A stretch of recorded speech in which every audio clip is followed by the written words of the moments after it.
I want to up level that word. I So get it. I want everybody to use self-indulgence instead of self-care. And I know that that word might make some of you uncomfortable. This makes women's hackles go up. For some reason, they have such a hard time thinking of themselves or trying to be self-indulgent.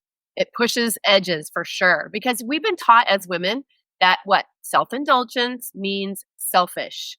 And that's a big no. So it's about pleasure seeking and treating yourself to the things that bring you joy and feel good. And I'm especially here for the idleness, like the fucking naps. Oh my God. I have this theory that like war, hunger, famine, starvation solved if everybody would just take a goddamn nap. I feel like everybody is sleep deprived and cranky.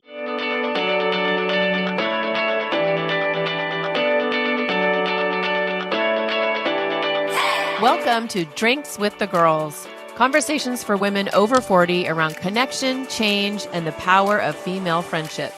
Living well with stories to tell. I'm Karen, and this is Lisa. We are moms and solopreneurs stepping into our own, diving into real conversations about things that matter to women in midlife. We're here to spill the tea on everything that affects women in their 40s and beyond. Topics like loss and grief, changing relationships, launching kids, menopause, and reinventing ourselves in midlife. We are here to tackle it all. Connect with us through a blend of our lived experiences, our friendship, the memory of our moms, plus a collection of real stories, honest conversations, and engaging interviews that will make women over 40 feel seen and remind them that they're not alone on this journey called life. Let's go. Welcome back to Drinks with the Girls. I'm Karen. And I'm Lisa. We're here with our favorite drink in hand, ready to chat about all things midlife. And I am sipping on, it's a girly varietal, but I don't give a shit, to be completely honest, because that's just the kind of mood I'm in. It's a barefoot Merlot. I get it. Merlot's like the lame chick, like varietal, but I just can't find it in myself to care tonight. So there you go. What are you drinking, Karen? I am drinking a Flying Embers hard kombucha, and the flavor, my favorite part, is pineapple sunset. I kind of feel like our sweet spot is the hard kombucha. Like, if there's any hard kombucha companies out there that need some affiliates, like I feel like we could get behind that and do something cool. So, and Flying Embers, I'm really down to promote them, because this is what it says on their can: real juice, real ingredients, real delicious, and 1% goes to first responders. So I think that's pretty. So we might if there's anybody out there that's working for that company, like hit us up, please. Seriously. Yeah. Okay. All right. Yeah. There's that. Today we're diving into a topic that is very close to both of our hearts: self-care. So let's be honest. How many of us have spent years taking care of everybody else only to leave ourselves at the very bottom of our own to-do list? So I just took a bite of my dinner. So I am living my truth and not putting myself last. Just saying. So if I sound like it, that's why. Guilty is charged. But here's the thing. Midlife, as we are always preaching, is our time. We have done the heavy lifting. Almighty Jesus. For everyone else. And now it's about finding the balance and putting ourselves first. As we say, self-care isn't selfish. It is absolutely essential. Hallelujah. So listeners, grab your favorite drink, whether it's coffee, wine, or a fancy sparkling water, and let's talk about how to truly nurture and love ourselves during this incredible season of life. Oh, yeah. So I think I know how you're going to answer this, but I'll ask you anyways. When you hear self-care, what comes to mind? I think for a lot of people, it conjures up, especially women, images of a bubble bath, like uninterrupted, or a spa. Don't get me wrong, because I love a good bubble bath. Cheers but to that. Self-care is just honestly so much more than that. It's about listening to your body. It's about setting boundaries. And it's about doing the things that genuinely fill your cup, among other things. It's about things that feel good. And I'll be honest with you, the term self-care does not fit for me anymore. I've been trying for about 2 years to replace self-care with something else, because it's just become watered down for me. It's like basic bitch shit, and I'm done with that. Let it be known from here on out, no one is to use the word self-care. It is called basic bitch shit. I love it. Love it. Okay, so I think we've established what word he would use instead. No, that's not the word I would use instead. Oh, I would no, I would I think self-care, the word self-care is basic bitch. I want to up level that word. I So get it. I want, are you with me now? Oh, yeah. Took me a minute. I want everybody to use self-indulgence instead of self-care. And I know that that word might make some of you uncomfortable because I like to do self-indulgence challenges in my Facebook group. And I tell you, this makes women's hackles go up. For some reason, they have such a hard time thinking of themselves or trying to be self-indulgent. It pushes edges for sure because we've been taught as women that what self-indulgence means selfish. And that's a big no, no. But hear me out. Here's a definition of a self-indulgence. Doing exactly what one wants, especially when it involves pleasure or idleness. So it's about pleasure seeking and treating yourself to the things that bring you joy and feel good. And I'm especially here for the idleness, like the fucking naps. Oh my God. I have this theory that like war, hunger, famine, starvation solved if everybody would just take a goddamn nap. I feel like everybody is sleep deprived and cranky. Like, yeah. How about crazy American politics? Do you think naps will help that? Please, let's just not go there. But yes, I do. Yes. Yeah, I think so. Yes, I do. Unfortunately, women, and especially those of us over 40, have been taught that being self-indulgent is wrong. It's almost like a bad word. We're told that it's our job to sacrifice our needs for everybody around us, especially if we're a parent, that we're supposed to want less, not more, and to always put others first. And it's time to unlearn that. Yeah, it's like take up as little space as possible.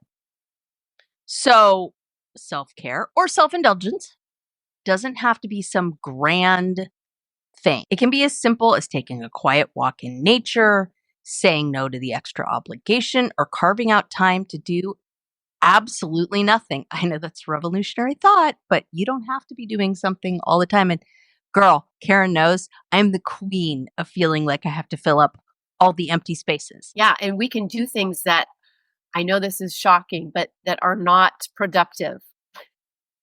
We can do things that have nothing to do with anything except our own pleasure. And let me give you an example from my own life. So about a year ago, I started making fun Fridays. And I work from home, so I have the flexibility to work on Saturday or Sunday if I want to. So some Fridays, I let myself sleep in. I have a slow breakfast. I spend a couple hours reading a book just for fun, not for work, right? No chores, no errands. And here's the kicker, no guilt. And Tony and I use this day to like go out and have fun, a yummy lunch somewhere new, an adventure, whatever. But this has just been a game changer for me. God, that sounds amazing. Life goals. For me, it's been about reconnecting with movement. I enjoy. Some of you guys know I was a dancer and I've really lost touch with that for many reasons, some good, some stupid. And I've been trying to purposefully do more yoga lately. And I cannot tell you how much joy it brings me. It's really not about the exercise, although I know that's important for me. It's really about just my version of meditating and kind of connecting with myself again and just putting the world on pause for just an hour. Yeah, I love that. And here's the thing, it's self-care / self-indulgence is deeply personal. So what works for one woman might not work for another, and that's okay because we're going to take it a step deeper. So we're going to talk about self-care for your mind, your body, and your soul. How to quiet the chaos in your brain, laugh through the stress, and rediscover what really lights you the fuck up. And let's be real, because self-care isn't all about expensive spa days or perfectly meditating on a mountain. Sometimes it's saying no to people or sitting on the couch, God forbid, in your favorite old sweatshirt doing, wait for it, absolutely nothing. That's so hard for me about how what I do absolutely nothing with is binging and crocheting. And this is hysterical. Karen's going to laugh so hard because this is so me. So for me, I cannot just like sit and do nothing. It's so hard. So what I do is I crochet, which I get the fact that that is not doing nothing, but I have to have some like reptilian part of my brain occupied because otherwise I go off on a tangent and I cannot relax. And there's something about just I don't even know, the metronome and the meditative nature of repeating that, the yarn and the hook and this and that and the other, that allows me to shut down. In fact, I always used to say back when I was a teacher, so at one point I would bring knitting to staff meetings. And then I was really alarmed because I was thinking of creative ways I could use the pointy needles to inflict bodily harm on people that were pissing me off. So I was like, this may not be the best idea. So I switched to crochet because it's a hook.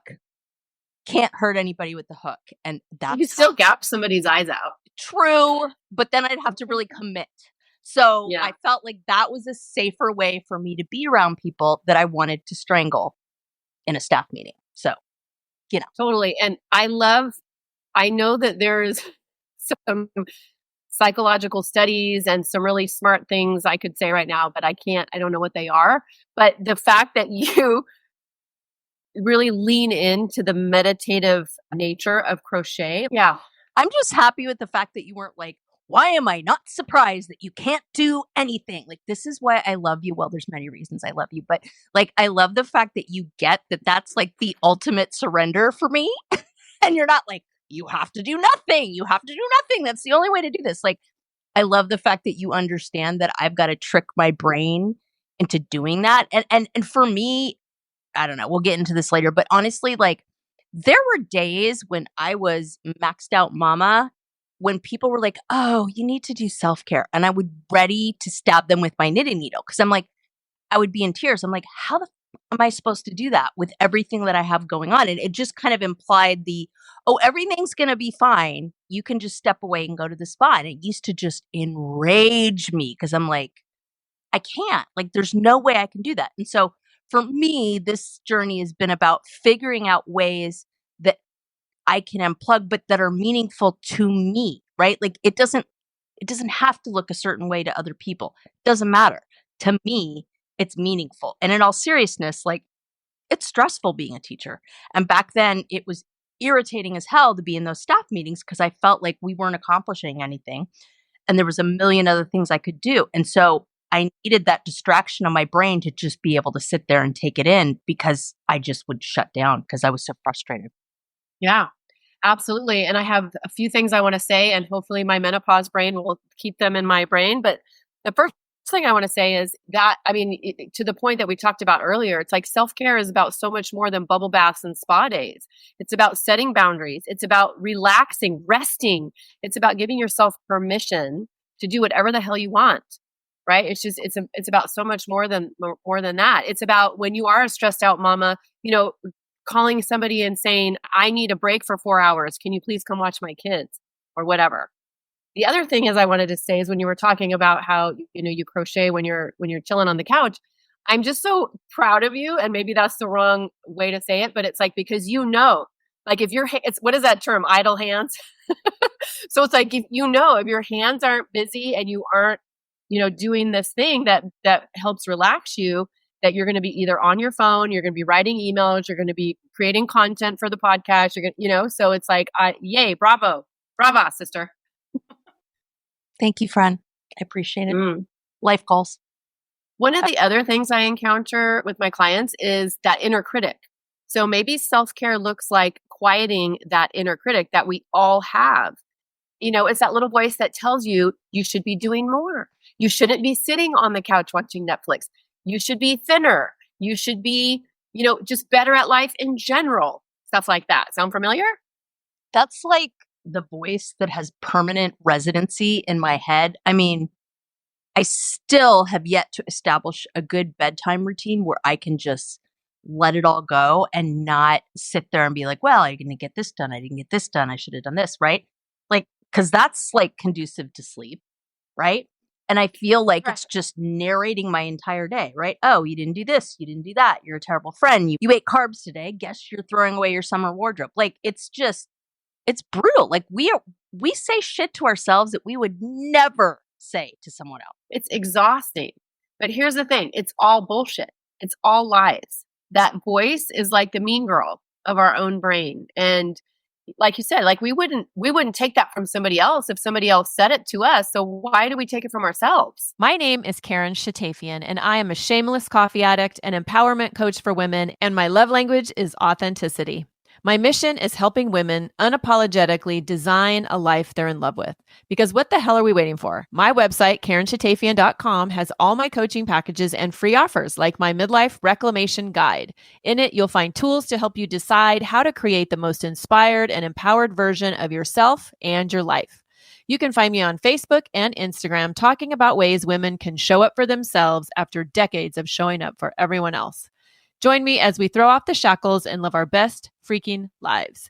See the show notes for all the details. Cheers. I would appreciate it, and I'm sure our listeners would as well.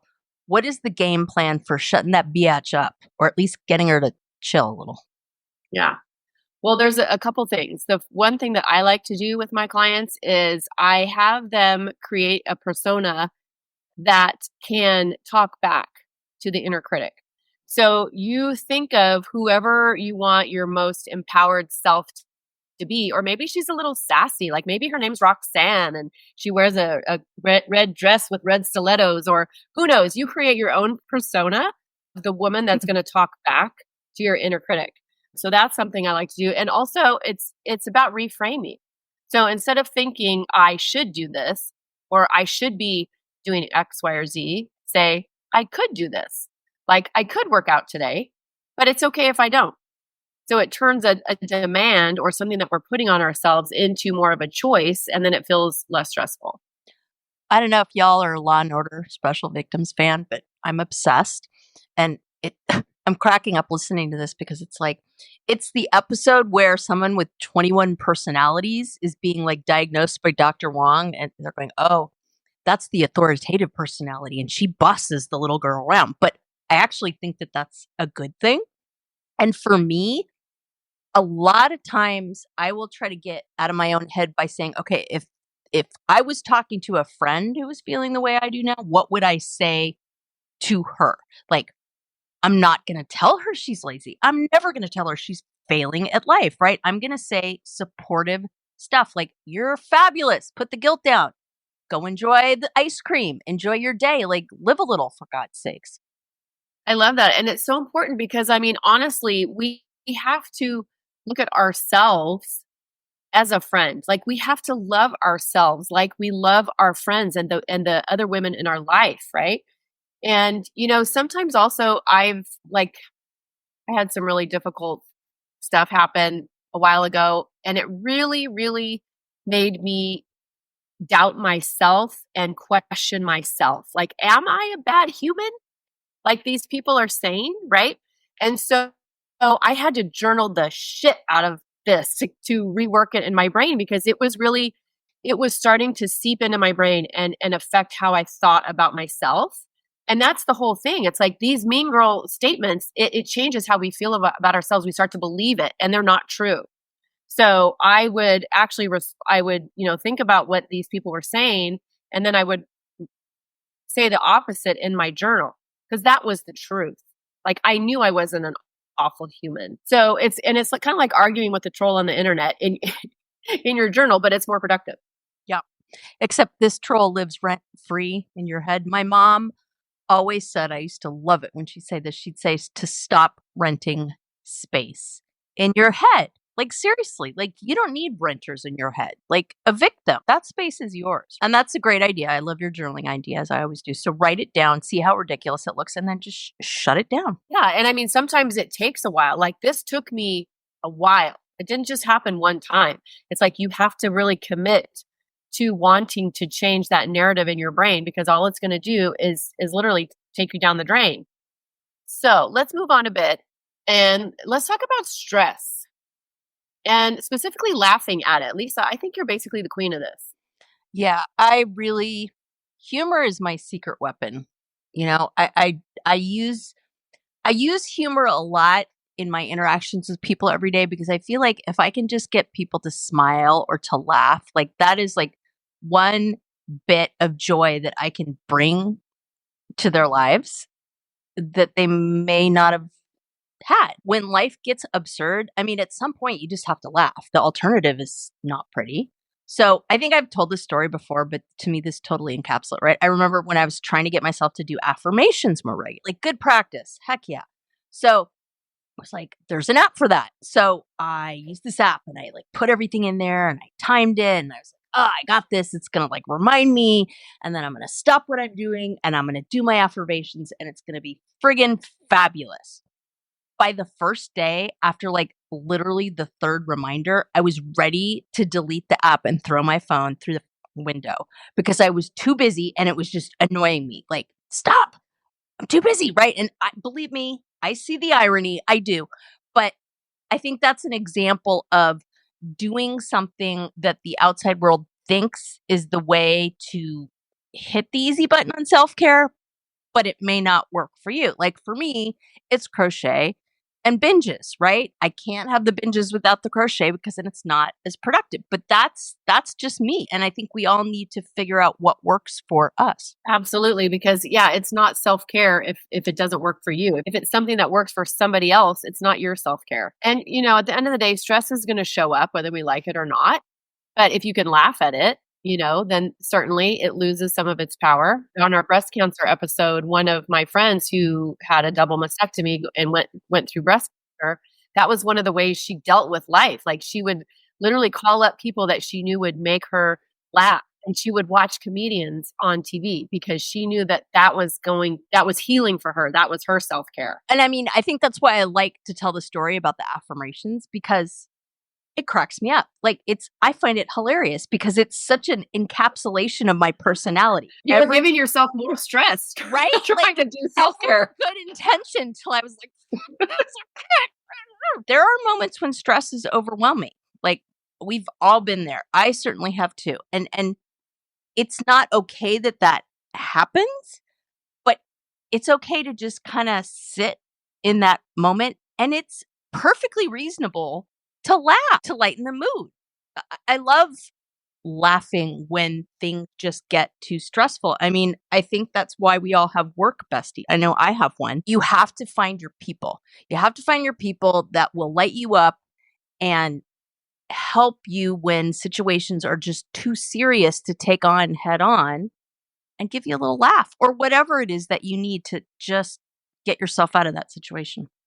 Absolutely. You know what it is? And if you haven't seen these, you need to. It's the videos on Instagram or TikTok where the cats, you put a cucumber in front of a cat. they like jump like 5 feet in the air. Oh my God. I cannot stop. Let you guys know, go watch them. That's really I've good. Never self-care seen right those. I'll have to put that in the show notes for me. Cat and cucumber video. Let's get a little serious for a minute. Karen, I know you're a big fan of journaling and therapy and mindfulness, and I am ever your student, basking and hoping that it will rub off, and I still try. So tell me how those play into self-care for you. Oh my. Well, I mean, journaling is a daily practice. So it's something, and I miss a few days here and there, but more than not, it's a daily thing that I do because it's become routine. And it is literally how I reframe the bullshit in my brain. And especially on the nights that my menopause brain wakes me up at 3 a.m. with all the things. Oh my God, I had this conversation 2 weeks ago and I said this one thing and oh my gosh, how'd that land? And you know how our brain just does. So journaling in the morning helps me get rid of all that BS and helps me reframe any self-doubt or any stuff I'm telling myself that's just not true. So that's self-care. I mean, mindfulness, I just love going for a walk. Like it's like moving mindfulness. Like I go for a walk and my neighborhood is gorgeous and I have gorgeous trees. We have a pond. It's just my neighborhood is so pretty. And that is the place where I find mindfulness, where I can just be in the moment, not listening to a podcast, not even listening to music. I know this sounds radical, but just literally being a human on this planet with no distractions. That is self-care. And the Mac Daddy for me of all self-care is coaching and therapy, because I am a constant self-development student, and I am constantly trying to be a better human today than I was yesterday. And you can't really do that unless you're really looking at all those dark places and working on them and bringing them into the light and putting your arms around them and loving them just as part of who you are. All three of those together is like the trifecta. I think those are all fantastic. I feel like I'm still a novice at some of that, but I'm finding my way. I think therapy is one of those things that I'd add to that list. I'm in a situation where I'm kind of between therapists, and it sucks because like I had this fantastic therapist who I had for like, I don't know, 13 years, and then she left. Not even the state. Like I chased her down. We did telehealth for a while, but she's out of the private therapy business. So I should find someone else, but I'm sure our listeners feel the same way. And we need to do an episode about this, about therapy, but it's hard to find someone that you connect with, that you trust on that level for sure. So that's on our episodes to be done, Hopper. So stay tuned for that. I know I'm not alone in that. I saw the best, I don't know, what do you call it? Meme? I don't know what it is. Quote, something on Instagram today. And it said, the red flag isn't the fact she's in therapy. The red flag is the fact that you won't go to therapy. And so, and I feel like therapy has such a stigma around it. Like, oh my gosh, if I'm in therapy, something's wrong with me. Whereas the truth is, if you're in therapy, first of all, you're a brave freaking person. You're willing to look at yourself, the good, the bad, the ugly, and deal with it so you can be better for yourself and for your relationships. Like I am a huge fan of therapy, and coaching is like therapy's, cousin. So I'm a huge fan. I mean, obviously I'm a coach, but I'm a huge fan of therapy, coaching. I think with the therapy thing, it's really just personal growth on steroids. Like you can do it on your own, but it takes a long time. And this is someone that's actually trained to pull that out of you. So if there was not an easy button, but if there's a way to fast track that, why the hell not? Wouldn't you do that? And sometimes you can't see what's in your way.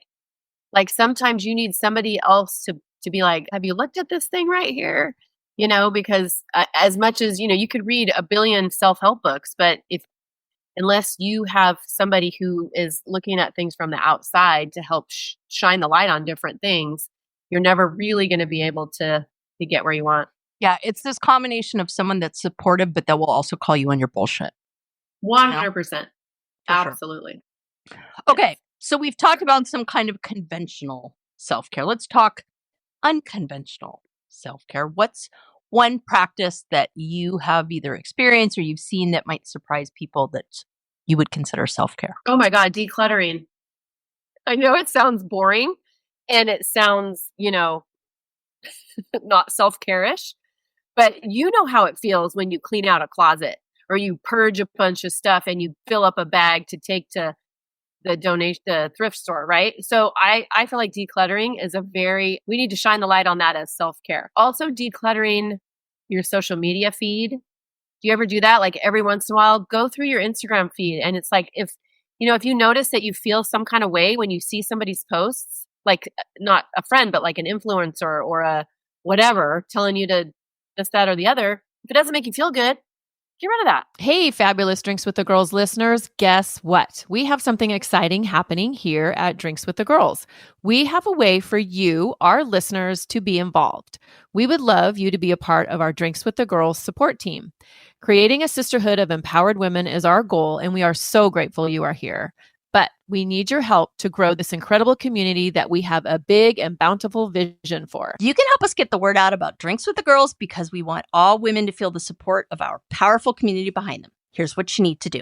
Go to your favorite podcast platform and subscribe or follow Drinks with the Girls if you haven't already. We need you to share every episode we put out. We would love for you to do this, especially when a particular episode resonates with you and or brings to mind someone you care about that you think would benefit from listening to it.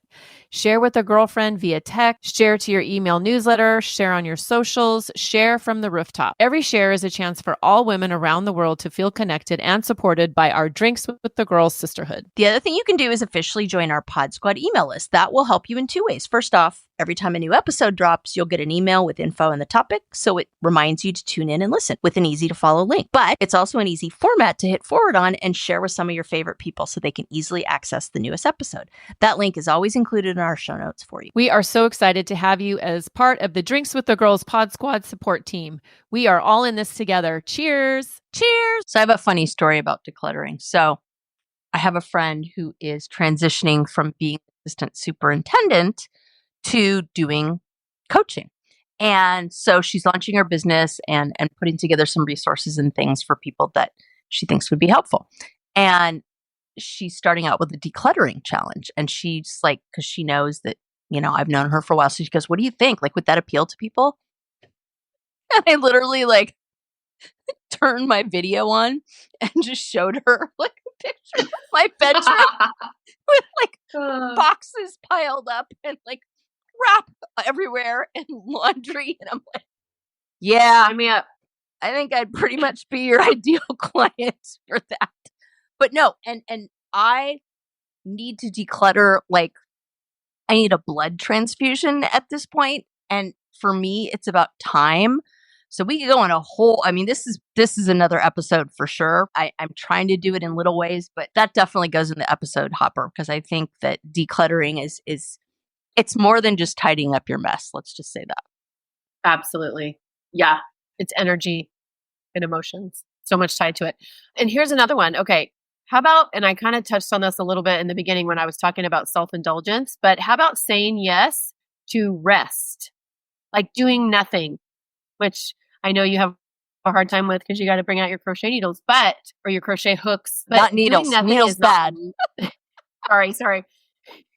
Doing nothing is not lazy. It is necessary. Yeah, I would say the holy trinity for me is binging, crochet, and wine. Maybe some chocolate, and I'm good to go. What was the first one? Oh, binging. Yeah, binging for sure. Okay. And then what about creative outlets? We talked about journaling, but what about painting or gardening? Anything that just makes you lose track of time is just gold. Yeah. Gardening is therapy with flowers, and no one argues back when you talk to your plants. Honestly, I love a day of summer gardening. My mom, that was her self-care. She was a crazy gardener, would just be out there all day long. And we have blackberries here. And for those of y'all that don't live in the Northwest, that think they're this sweet little fruit that shows up in your grocery store August and September, they are. However, they have these nasty, nasty thorns. And they were actually originally from the Himalayas. And they are invasive beyond belief. So somebody had some blackberries, showed up in the US, deposited them here, and I think they never left Oregon. So they grow out of control. They're insidious, right? And once a year, it's great. But other than that, we're constantly battling the blackberries here in Oregon. My mom used to always say if she was really angry or really upset, she would go hack some blackberries and pull blackberries out the roots. She was like, that is the way that I feel like I can get myself back on track. If I'm angry at someone, I'm just pulling out the weed or yanking the blackberry out. So I always think about that when I'm weeding because I feel like she had the right idea when it came to that. I just was with a friend last week who was talking about this, how weeding for her is like self-care. And can we talk about chicken therapy for a second? My chickens are the biggest form of self-care I have. Even if I'm cleaning their poop, literally, and they're the grossest little things. They are so gross. They poop all the time. But it's I being out with my chickens is my self-care. So talk about unconventional self-care. Yeah, it was funny. I was cleaning up my coop today with my husband, and it's been dumping rain here, like insane amounts of rain. Like I'm expecting the ark to sail by at any time, kind of rain. And we kind of go into hibernation up here, but I'm cleaning out the coop and I'm realizing it is bone dry in there. And I got all happy because I was like, this is so wonderful to know that there's no leaks. They have this cozy coop and they can just go in there and they're just perfectly dry and happy and safe from all the weather. And it made me happy. It gave me joy to do that. Can we just talk about hibernation for a minute? Like, I love the idea. And I mean, so yeah, I live in Southern California, born and raised and never left. So I literally have sunshine almost every day of the year. But the idea of hibernation, and maybe we should do another episode on this, but all y'all up in Oregon and Washington, you kind of get to shut down. You get to go inward. You get to like not freaking deal with life. It seems like, I mean, I know you still do, but it's like, you have a good reason not to go do all the things, right? Because it's the weather. And I love that idea. I love that idea of hibernation. Sorry, little. No, it's fine. We need to do like a Freaky Friday episode where we like swap places. I'm like, this is Lisa.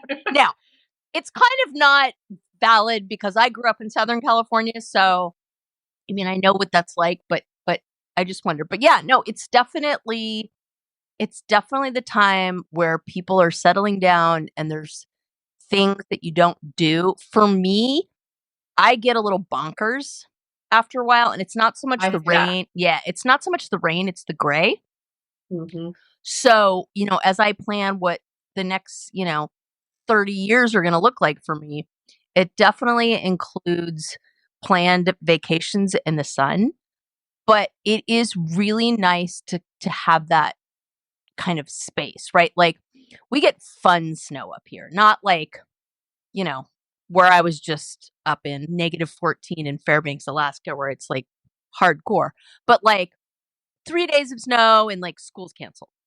Right. And we always really loved those because, before the pandemic, when everybody just did that permanently, it was a break. Right. And everybody just kind of had to chill out and relax. So I mean, nature, I think, has its own way of kind of taking the time. And if you listen to our episode on astrology, Natasha talked about that a lot, where things are growing and then they're dying, right? It's getting light and then it's getting dark. And that's part of the natural rhythm of things. And, check that episode out when you have a chance. But it's definitely one of the major kind of themes of that is, the quiet is just as important as, the alive and the energy. Like we have to do that to kind of retreat into ourselves in order to come back and be alive again. And I think we've gotten so far away from that as a society. Yep. Like we've gotten so far away from nature, the natural rhythms, the lunar cycles, like all of it. I just,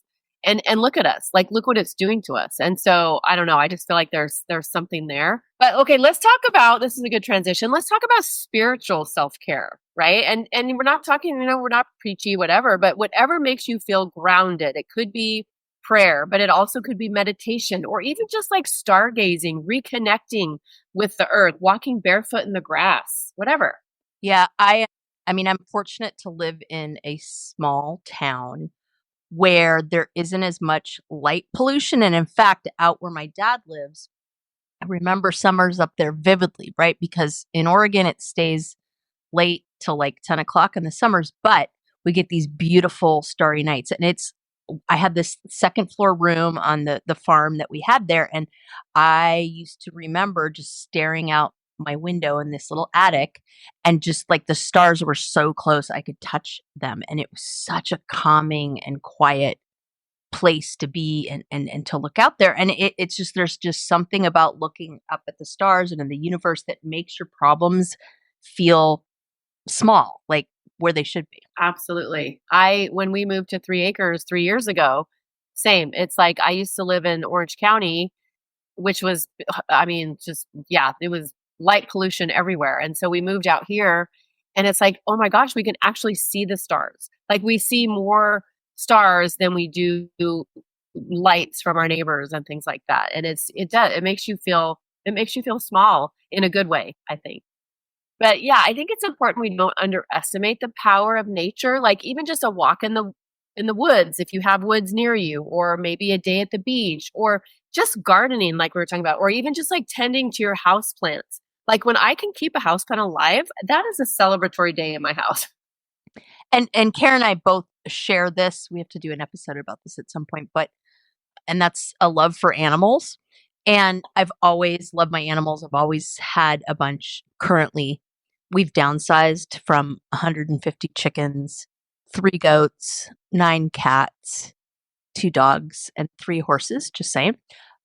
But I also remember what it was like to be without that. So when we lived overseas, our first assignment was in Zimbabwe, and we had 2 dogs, and that was great. We had like an acre of land. It was amazing. We'll get into that in another episode. But when we moved to India, we were in Mumbai, which is just the biggest mega city you could ever think of on the face of the earth. And we didn't have any animals. And the only animals we came in contact with were like the street dogs, the hawks, the pigeons. And I just remember it just felt so sterile in the middle of all this dirt, right? Just not to have a living thing or a pet or just an animal that yeah, that was, I mean, there was a lot of reasons why that was hard, but we always talk about the fact that we don't know if we could ever do that again because it was just felt so sterile without having those in our lives. And I know Karen feels the same way. We bonded over our love for animals for sure. Absolutely. We just had somebody reach out and ask us if we wanted a couple baby goats and a couple piglets. Dude, yes. Yes, you do. I'm in such a conundrum. This will be another episode, but I don't know. I feel like the vision that I manifested that I'm actually now living is shifting and morphing. Like I'm not sure I want this farm life because I want to travel and I want to do things and it's hard to have both. So anyway, it's true. But yeah. So that man, we've like manifested like 3 episodes on this episode. We need to stop or we're going to be like doing this forever. Yeah, I have lots to say about that. So I'll put that in our episode bank. My name is Lisa Corachella McDowell, and I'm not just a healthy smoothie girl. Check out nextlevellifewithlisa.com, my website and centerpiece for all that I do. Connect with me about my free classes, the fabulous health and wellness products I have, literacy work, special education advocacy, and social media. I try to live my truth and put it all out there authentically. And for a special offer, go to nextlevellifewithlisa.com/podcast for some exclusive goodies for my Drinks with the Girls listeners. See you there. Okay, so coming back as we wrap up, let's address the elephant in the room, which I think we've kind of poked at quite a bit actually in this episode. Why is self-care so friggin' hard for us women? Girl, it's decades of conditioning. And I love to blame the patriarchy, but I mean, it's kind of true. We've been told as women, our worth comes from what we do for others, right? How much are we sacrificing for others? And the truth is, it's revolutionary when women take their pleasure into their own hands, whether it's taking a midday nap without guilt, pleasuring themselves sexually, treating themselves to a big triple layer chocolate cake, whatever. Society makes us as women feel like this is taboo. It's very true. We've been trained to sacrifice, right? Putting our aside is looked at as a good thing.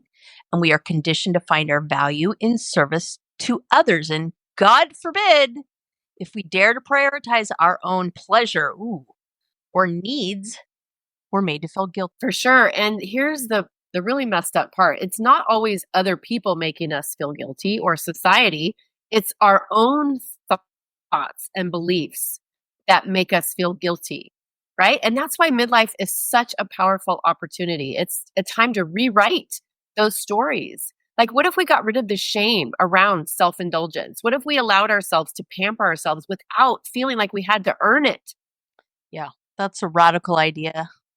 But I remember when you told me, it was when I first started working with you, and you told me to write a list of, I think it was 50 things that brought me pleasure. And I thought you had lost your damn mind. It was like literally one of the hardest things I have ever had to do. Like, I was like, how am I going to come up with these? I think I got to like 36 and I like legit couldn't come up with any more.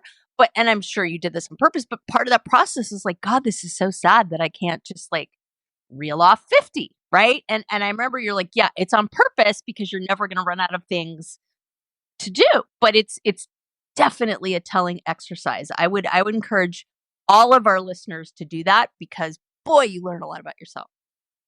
Well, yes, you'll never run out of things, but also it's just to kind of give women the permission again. And I know I use that word all the time, but it literally is true. It's like it helps you open up to the possibility that, wow, I have 50 things that make me feel good and I'm allowed to do them. I can do them and I can feel okay about it. I don't have to feel guilty, right?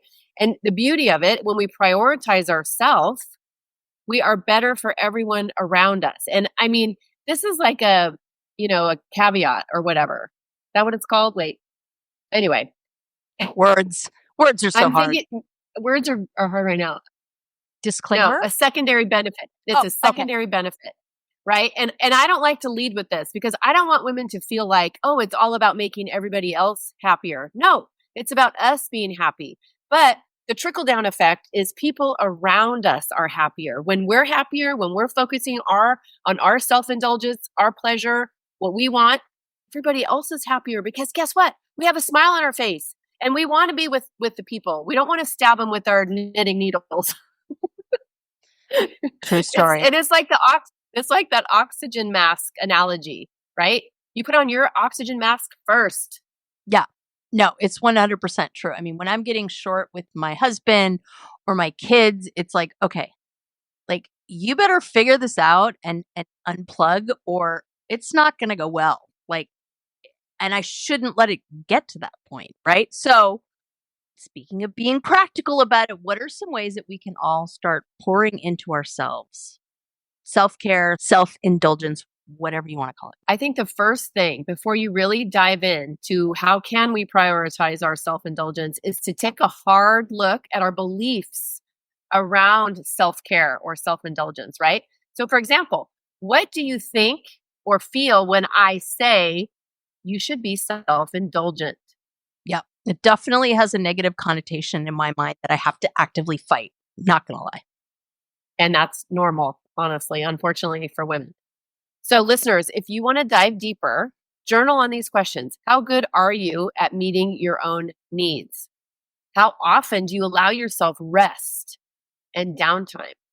And this is a triggering one, especially if you're a mama.